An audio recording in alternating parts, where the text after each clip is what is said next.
Nah, saudara-saudara, saudara kita yang berada di Cianjur, yang dimana mereka sedang ditimpa bencana, sedang ditimpa musibah, yaitu gempa bumi, maka penderitaan yang mereka rasakan itu pun adalah penderitaan kita, saudara-saudara. Air mata mereka yang tumpah, yang jatuh, itu pun air mata kita. Darah mereka itu pun darah kita. Penderitaan mereka, penderitaan kita. Rasa sakit mereka, rasa sakit mereka, rasa sakit kita. Mereka yang kehilangan harta benda sama seperti kita kehilangan harta benda kita.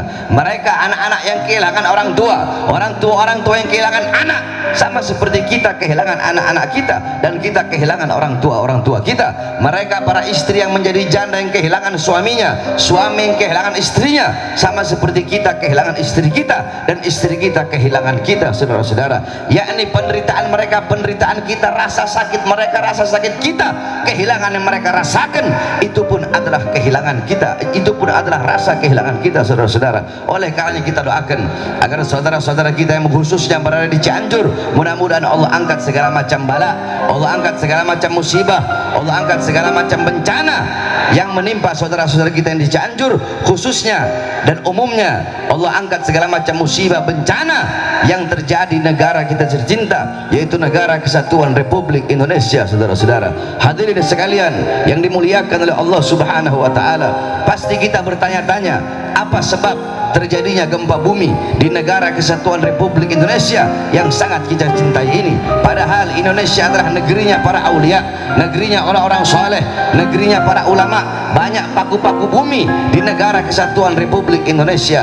Sebelum-sebelumnya di Lombok gempa bumi, di Palu gempa bumi sama dengan tsunami. Nah sekarang di Cianjur gempa bumi. Lombok adalah kota 1000 masjid, Lombok kotanya para wali, kotanya para ulama, Palu kotanya para ulama, Cianjur juga kota para ulama, kota para santri. Tetapi kenapa Allah berikan musibah? Kenapa Allah berikan bencana? Saudara-saudara sekalian yang dimuliakan oleh Allah, jangankan di Indonesia, Makkah paling mulianya kota, kota kelahiran Nabi Muhammad SAW, kota yang dimana di kota tersebut dilahirkan makhluk yang paling mulia, makhluk yang paling agung, makhluk yang paling suci, yaitu baginda Nabi besar Muhammad SAW. Makkah pun pernah dilanda gempa bumi, saudara-saudara, sebagaimana dalam hadis yang diriwayatkan oleh Imam Ad-Darul Qutni dan diriwayatkan juga oleh Imam Bukhari Muslim. Perawinya berbeda, setiap riwayat maka nama gunung berbeda-beda. Riwayat Bukhari Muslim diriwayatkan bahwasanya gunungnya adalah gunung Uhud, tetapi riwayat Imam Ad-Darul Qutni gunung tersebut adalah gunung Thabir. Nah saudara-saudara sekalian yang dimuliakan oleh Allah, ketika gunung tersebut gempa bumi, batu-batunya berjatuhan, di atas gunung tersebut ada Rasulullah, ada Sayyidina Abu Bakar As-Siddiq, Sayyidina Umar bin Khattab, dan Sayyidina Utsman ibn Affan. Ketika gunung tersebut mulai bergoyang, Nabi Muhammad meletakkan tangan sucinya di atas gunung tersebut, dan Nabi Muhammad berkata, belum saatnya bagimu, belum saatnya bagimu, berhentilah berguncang, ketahuilah di atas engkau ada seorang Nabi, maksudnya Nabi Muhammad, ada seorang As-Siddiq, maksudnya Sayyidina Abu Bakar As-Siddiq, dan ada 2 orang syahid, maksudnya Sayyidina Umar bin Khattab dan Sayyidina Utsman bin Affan. Seketika itu juga gunung tersebut mentaati perintah baginda Nabi besar Muhammad dan berdiam dari guncangannya. Ketika gunung tersebut berhenti berguncang, maka Rasulullah bertanya kepada para sahabat, dosa apa yang telah kalian lakukan, maksiat apa yang telah kalian lakukan, sehingga gunung ini bergoyang, bergetar karena takut kepada Allah Subhanahu wa taala. Bahkan di zaman Sayyidina Umar bin Khattab, idza zulzilatil Madinah, ketika Madinah ditimpa gempa bumi, khataba Umar bin Khattab amaman nas, Sayyidina Umar bin Khattab beliau berkhutbah di hadapan manusia.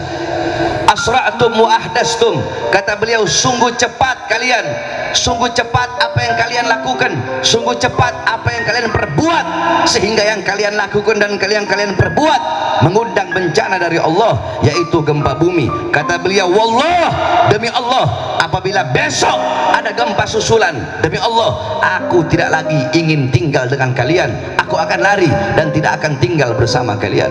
Di zaman Sayyidina Umar bin Abdul Aziz, ketika itu ditimpa gempa bumi, maka beliau mengirim surat kepada para gubernur-gubernur.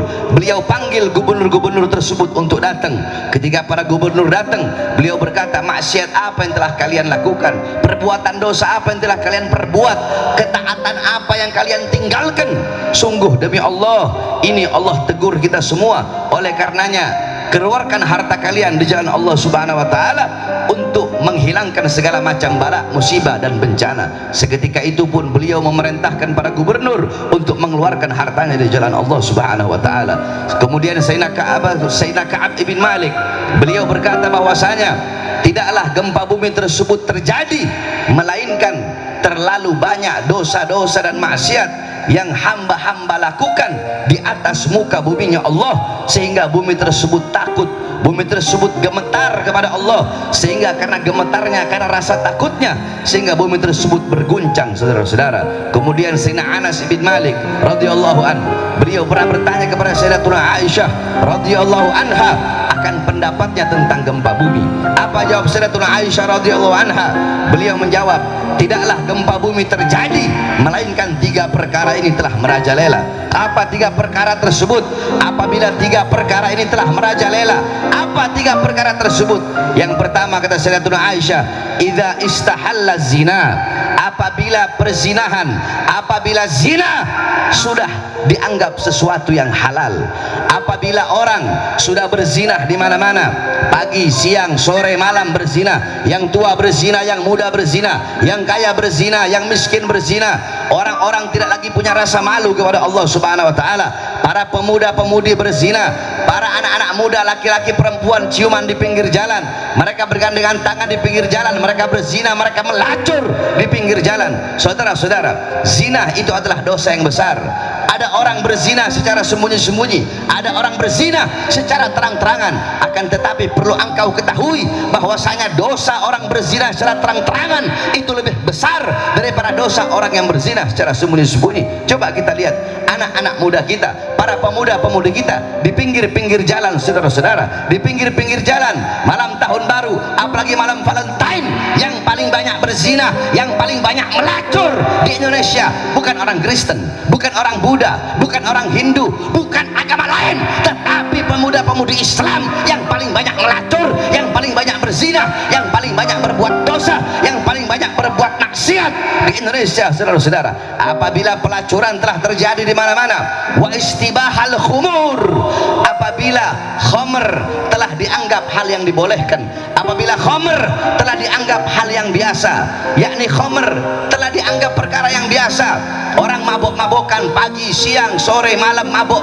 yang tua mabok, yang muda mabok, yang kaya mabok, yang miskin mabok, narkoba di mana-mana, mabok di mana-mana, khamr di mana-mana, di pinggir jalan orang menenteng minuman keras, tidak lagi punya rasa malu. Khamr bukan lagi hal yang tabu, seakan-akan minuman keras tersebut, seakan-akan minuman syaitan tersebut adalah perkara yang dihalalkan, saudara-saudara. Nah, perzinahan merajalela, perzinahan di mana-mana, khamr di mana-mana, wadarabu bil ma'azif.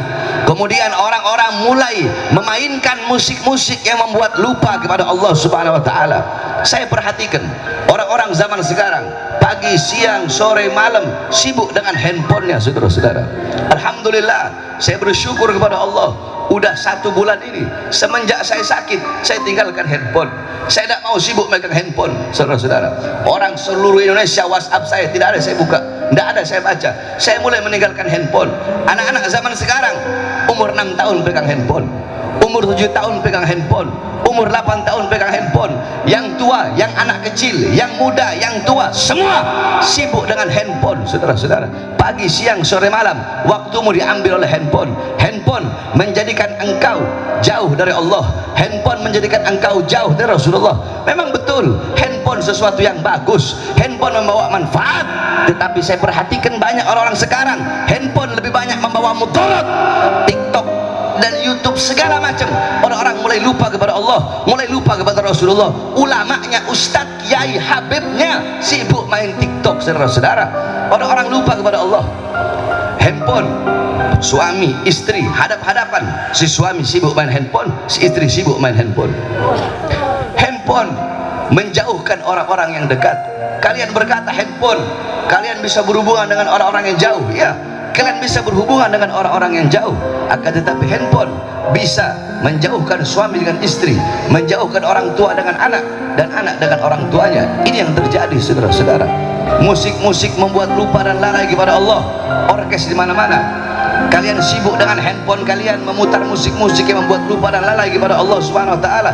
Kalian lebih memilih panggilan handphone, kalian lebih memilih panggilan perut, dan mengabaikan panggilan Allah Subhanahu wa taala.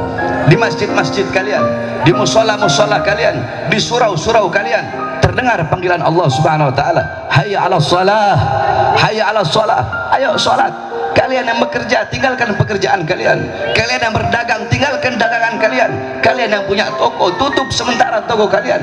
Ayo kembali kepada aku, kata Allah. Ini saatnya engkau kembali kepada aku. Ini saatnya engkau beribadah kepada aku. Tetapi kita yang sibuk dengan pekerjaan, yang sibuk dengan urusan dunia, sibuk dengan urusan harta, pangkat, jabatan, tahta, kekuasaan, sibuk dengan urusan perut, sibuk dengan urusan handphone, sibuk dengan urusan pekerjaan, sibuk dengan urusan tokonya. Yang di toko tetap dengan tokonya, yang bekerja tetap dengan pekerjaannya, yang sibuk dengan harta tetap dengan urusan hartanya, lebih memilih panggilan-panggilan perut dan mengabaikan, meninggalkan panggilan Allah Subhanahu wa taala.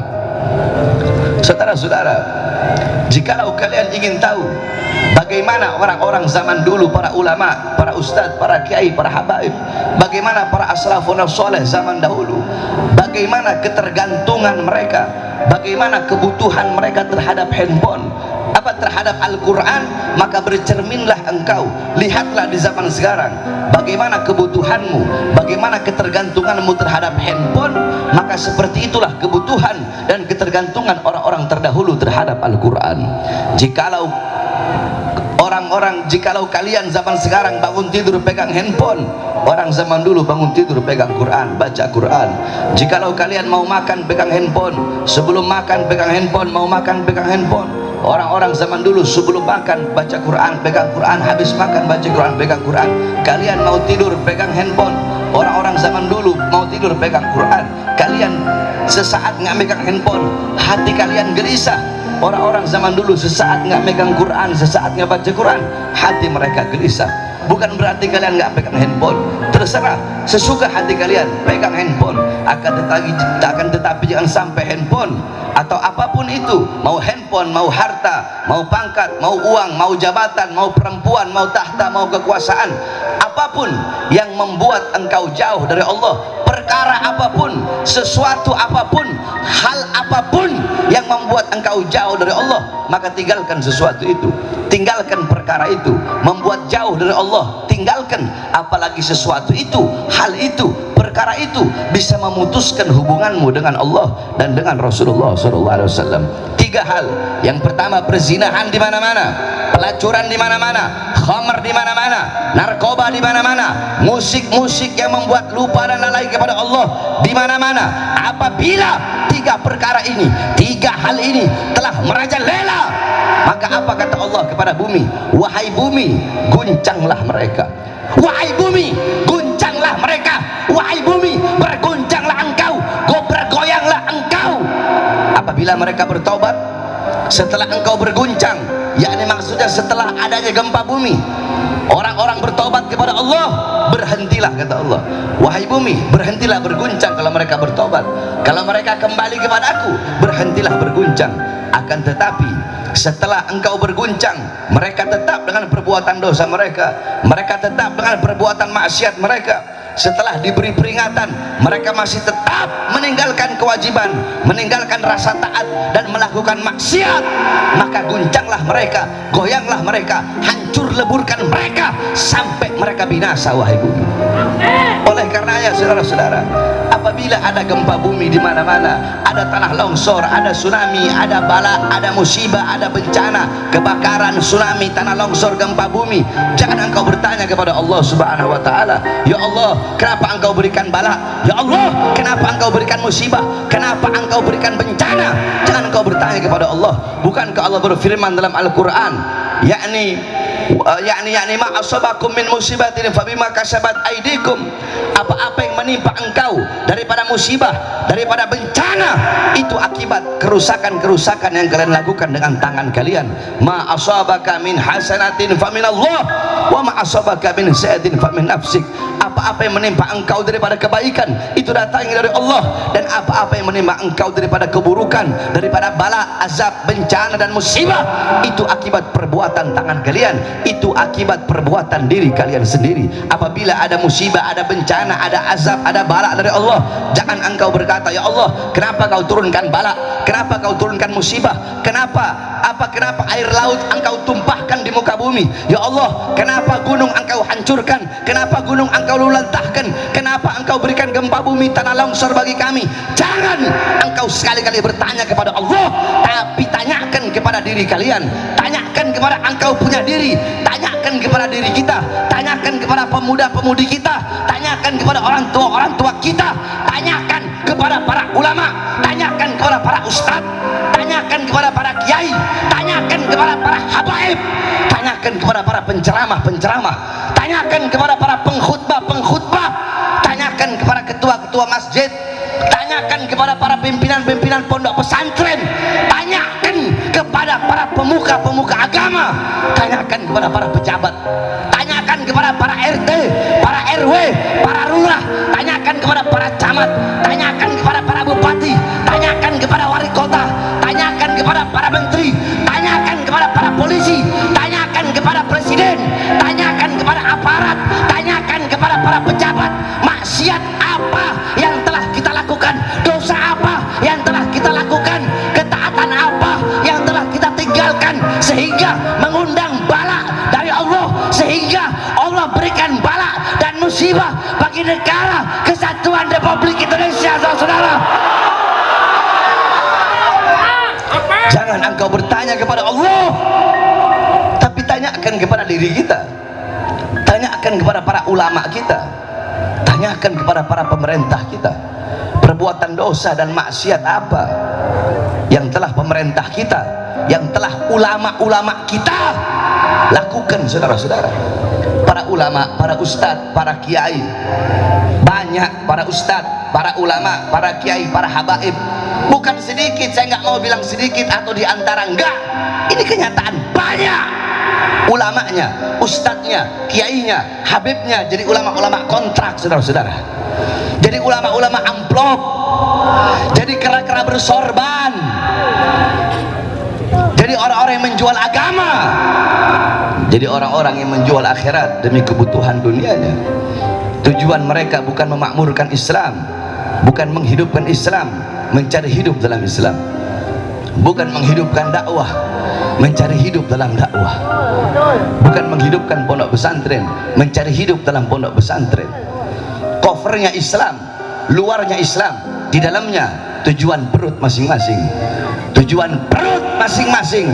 Sehingga kalau ada ulama, para ustadz atau kiai atau habaib yang tujuannya perut, maka nilainya di sisi Allah sama seperti dengan sesuatu yang keluar dari perutnya, saudara-saudara. Tanyakan kepada para pejabat-pejabat, para pemerintah, dari RT sampai presiden, tanyakan kepada para perangkat-perangkat negara, sudahkah mereka memakmurkan rakyat, mensejahterakan rakyat, atau sebaliknya menyusahkan rakyat? Berapa banyak darah, keringat, harta rakyat yang mereka ambil, hak-hak rakyat yang mereka ambil, berapa banyak harta-harta rakyat yang mereka korupsi? Tanya kepada mereka, kepada para ulama dan para pejabat, saudara-saudara.